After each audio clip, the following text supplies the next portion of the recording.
Good morning, praise the Lord. ઈશ્વરનો આભાર માનતા આવો આજનું વચન જોઈએ. યહોવાનું વચન મારી પાસે આ પ્રમાણે આવ્યું કે તું જઈને યરૂશાલેમના કાનોમાં પુકારીને કહે, યહોવા કહે છે કે રાનમાં પડતર પ્રદેશમાં તું મારી પાછળ ચાલતી હતી.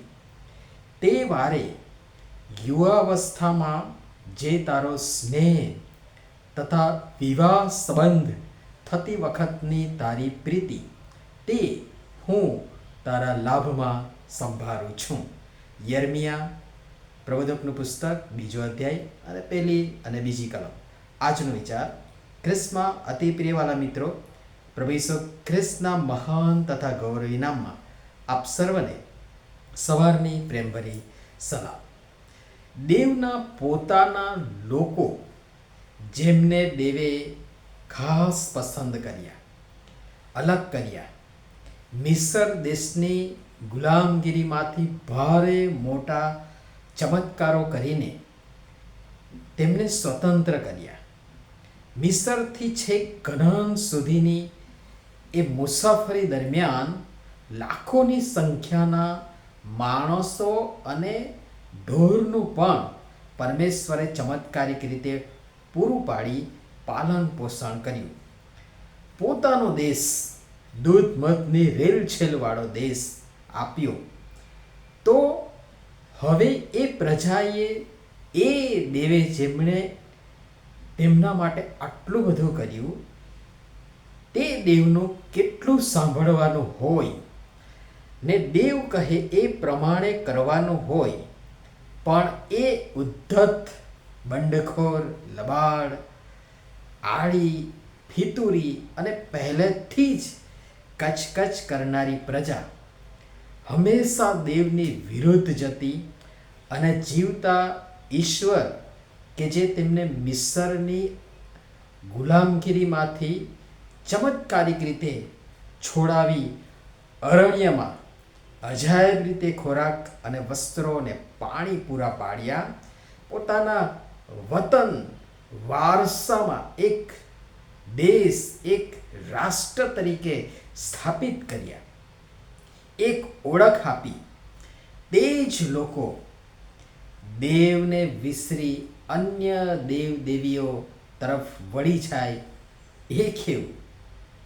જો કે એ રાનમાં જ્યારે ભટકતા હતા, મુસાફરીમાં હતા, એ પડતર પ્રદેશમાં જ્યાં ભય છે, જ્યાં જોખમ છે, જ્યાં સંકટ છે, ચારે તરફથી સંકળામણ છે, જરૂરિયાતો છે, સંકટ છે, દુકાળ છે, તંગી છે, સારાવાનાની ખોટ છે, ત્યાં તો એ તેમની પાછળ પાછળ ચાલતી હતી. કારણ ત્યારે જરૂર હતી, ત્યારે ગરજ હતી.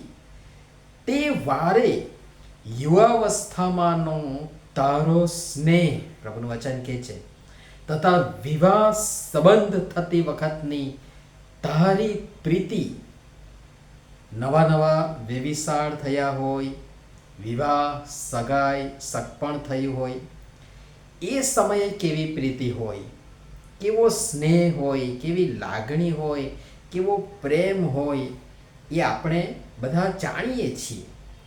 અને લગ્ન પતી ગયા પછી, અમુક સમય પછી, વીતી ગયા પછી એમાં જેમ ઓટ આવે અને લાગણી ધીરે ધીરે ઓસરતી જાય, એમ જ આ છે.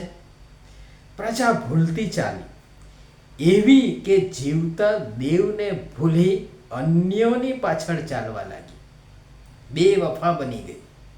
છતાં દેવ તો દેવ જ છે અને તેઓ તે વખતની પ્રીતિ તેમના એ પ્રજાના લાભમાં સંભાળે છે.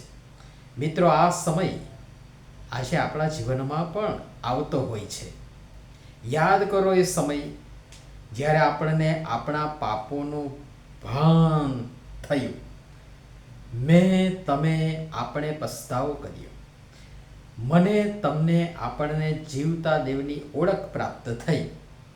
પ્રભુ ઈસુ ખ્રિસ્તને તમે આપણે આપણા અંગત તારનાર તરીકે સ્વીકાર્યા, અને મારો તમારો આપણો નવો જન્મ થયો, એ સમયની મારી તમારી આપણી દેવ પ્રભુ પરમેશ્વર પરની પ્રીતિ, કેવો ઉમળકો!